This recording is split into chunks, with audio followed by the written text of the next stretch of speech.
Okay, so I recently watched the Netflix documentary, Tell Them That You Love Me. So before I talk about this thing, I want to just get 2 points out of the way. One, Netflix documentaries are hot trash.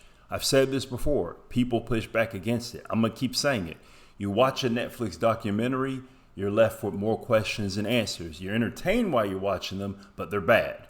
And describing them as being entertaining is kind of odd considering what some of the subject matter is, but they're entertaining. Second point I want to make is college professors are problematic. I don't know what it is. I don't know if it's a combination of the years it takes to get a PhD or the environment of being in academia, but college professors are crazy. The more I'm in academia, I realize how crazy college professors that are, especially the ones with PhDs.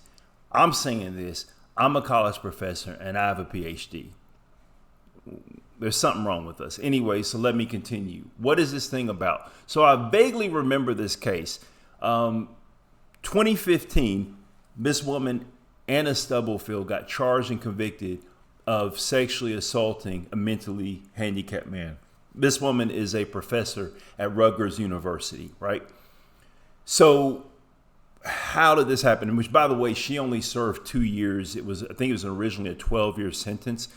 But basically, because the trial, the way it went, they didn't submit all the evidence, something like that. So she pled to a lesser charge and then was released. So she only ended up serving 2 years. All right. So how did this come about? Well, in 2009, she has a student in her class by the name of, I believe his name is John Johnson. I'm pretty sure that's his name. So John Johnson is a PhD student at Rutgers, and they're watching a video on something referred to as facilitated communication. Now, a lot of this documentary and a lot of this story basically falls on facilitated communication, and they do a decent job of explaining it, but there are some things that they kind of leave out from this documentary because it's Netflix. So basically what facilitated communication, the way it works, is that you have people who are nonverbal. Let's suppose you have someone who's nonverbal, but they don't have, but they have the cognitive ability to communicate. Now, there are a lot of people with this condition. There are a number of people on, for example, the autism spectrum who are nonverbal, but that doesn't mean they can't communicate. So they may use learning devices. But also, if people have a combination of being nonverbal, remember, being nonverbal doesn't mean you can't communicate, but having people who are nonverbal but also have difficulty with motor functions, using a keyboard will be difficult. Now, you can go online and see people who are on the autism spectrum who are nonverbal use these devices and communicate just fine. But just imagine an individual who has some difficulty communicating verbally, but also on top of that has motor difficulties. So the idea of facilitated communication is that another person will help guide their hand. Now, there seems to be different types of facilitated communication. For example, you may have some people who can't raise their arm up, and you can have people who, once their arm is kind of propped, they're pushing the buttons of the keyboard, right? And from that, you can be pretty sure that the person is actually saying what they're communicating, what they want to communicate. But in other forms of facilitated communication, you basically have a person who is essentially holding the other person's hand and guiding the hand, supposedly assisting the other person. Now, guess what? It's basically been, if you may have guessed that when you're doing that, you end up getting something that's referred to, I believe it's the ideomotor effect. And basically, this is the same thing which causes the placard of I think that's what it'd be called, the placard of a Ouija board to move around. No, it's not evil spirits. It's just that the people who have their hands on that placard, they're unconsciously moving it to the letters that they want to move it to. So John Johnson is in Stubblefield's class. They're watching a video on facilitated communication. And John, in the video, they have this young woman. And the young woman has motor difficulties. But on top of that, she has, I'll say she's autistic. So John, that reminds me of my brother. So John gets his brother Derek and introduces him to Stubblefield and Anna Stubblefield, the professor, and she says, "Well, the closest facility that will do this, I believe they said is in Massachusetts. It may be New York. I think they said Massachusetts. But anyway, it's prohibitive. It's cost prohibitive, and the distances it would be difficult. So I will help him with this." So she starts doing this facilitated communication with John's brother Derek. Now, the thing about Derek is, watching this documentary, Derek not only clearly has motor difficulties, but Derek appears to be mentally handicapped. How do you appear to be mentally handicapped? Well, the thing is, they have other people in the documentary who are disabled. For example, they have a woman by the name of Deva Katsnitz who has motor function difficulty. But basically, this woman is an anthropologist and an academic. So even though she has difficulty with mobility and speaking because those motor difficulties, she is basically a person trapped in a body, a very smart woman who's trapped in a body that doesn't work for her. So essentially, Anna's I'm gonna keep saying this woman's name several different ways. Anna Stubblefield, she convinces herself essentially, and that's the point I'm landing on. She convinces herself that Derek, the brother of her student, is in this same state, a man who is trapped in a body that doesn't work for him, and that she's actually communicating with him, and that he's actually attending lectures and having deep conversations. Now, here's the thing. At this point, they've had decades of assessments of Derek, and there seems to be basically he is the intellect of an infant. Yet she's convinced himself of this. Now, this documentary hints at a lot of things. Some of the most insightful things are actually said by Derek. You cannot ignore the intersection of disability and race with this. She meets Derek, and immediately she says, well, Derek wants to be called Damon. So all through the documentary, she's calling him Damon. It's like she basically, look, your name is no longer Kunta Kinte. We're going to call you Toby. But according to her, she's like, this is what he wants to be called, even though his mother and his brother call him Derek. There's an explanation for that. It just seemed like this white woman just wanted to give him a new name, okay? So she's convinced of this so much that she even tells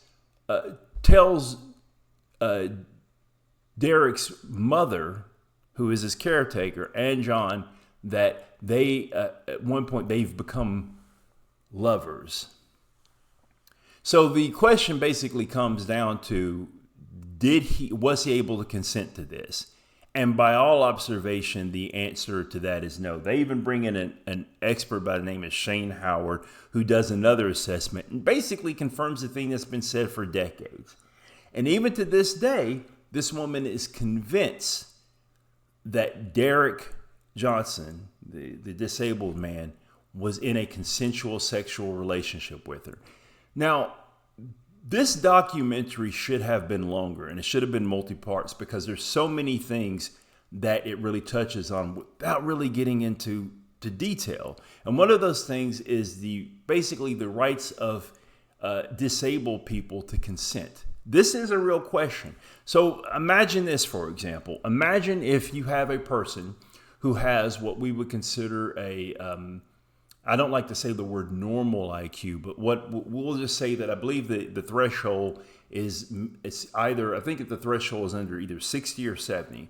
So let's say we imagine someone who has a normal IQ range, no mental impairment, and they start a relationship with someone. Let's say they have either medium functioning autism or someone with Down syndrome.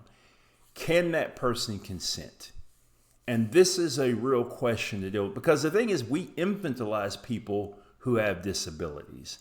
We infantilize people who have disabilities, even people who don't have cognitive dysfunction, people who have motor dysfunctions, they're infantilized.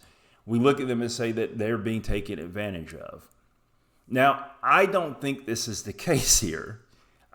where he's being infantilized, I think he has the mind of an infant. But those questions were hinted at, and they did bring in some people, or they brought in at least one person who is disabled, as I mentioned before, the anthropologist. But they really didn't get much into that. Now, the whole thing of the evidence of Derek being able to communicate being not admissible in court, well, here's the thing. So facilitated communication was first developed in around 1977. And by 1990, it was being questioned. And by around, I think it was around 1994, 1996, various psychological institutions, associations were basically saying that it's pseudoscience, that it shouldn't be practiced at all, and the fact that there were a number of cases where people who were using facilitated communication were using it to justify the abuse of disabled people. This was in 94, 96, and she started doing facilitated communication with Derek in 2009. So my personal opinion is that the evidence shouldn't have been submitted anyway. But let's say we're trying to get to the truth. Well, here's the thing: even Derek and his mother, they even said that they tried to do facilitated communication, and they couldn't get anything. They couldn't get anything from this. Now, I have to say that there is some, mother's a saint. Mother loves her son. But some of the things she said towards the end, it kind of seemed like well, I'm not going to say that. I was going to say that she infantilized her son, but I just said that he has she has the mind of an infant, and this was said by an expert. But at the same time, it seemed like she didn't want to accept the fact that even though he has this cognitive impairment, she seemed to be upset by the fact that he has sexual urges. And she even made the statement that he masturbates, and she gives him medication, I guess, to keep him from doing that. I mean, even infants masturbate. So that's a tough one. But I definitely don't think that this professor should have came in and said she knows what's better for her son. There was a lot of odd things going on there. Basically, coming in and saying, I know what's better for him than you do, because, and there's definitely some classism and racism going on Anna Stubblefield's part. Did she realize that? I don't think so. But I think at the very least, subconsciously, she was applying some classism and racism there. It wasn't like, as his brother said, and I think basically his brother, the older brother, says some of the most insightful things in this documentary. It wasn't like Derek was some poor kid from the ghetto that needed to be saved. He had a loving family and community that cared about him. So this documentary, like I said, it isn't particularly good. It's an interesting case. It brings up or hints at a lot of questions that it never answers. I can see a lot of people being upset by it, and on top of that, it seems that Anna Stubblefield is either just a vile arpist, or she's completely delusional, or some combination of it. One thing I will say is this, though. At the end, she seemed like this, so totally unrepentant, and she says that. Basically, she says, I know someone who's disabled, and they told me that if it were them, they would have been happy that they had the experience. Which I don't even know what the hell that's supposed to mean. That's almost like, I don't know, I said this thing, but I asked another black guy, and he didn't care. So, you shouldn't care either. That's weird. And then she kind of says how it's difficult for her to get work, and that she has a part-time job, but she's very vague about that. If she doesn't want her part-time job that she works from home to find out what she does, she wouldn't say that. Personally, I think the woman is probably doing OnlyFans. Maybe I should get on OnlyFans and find out.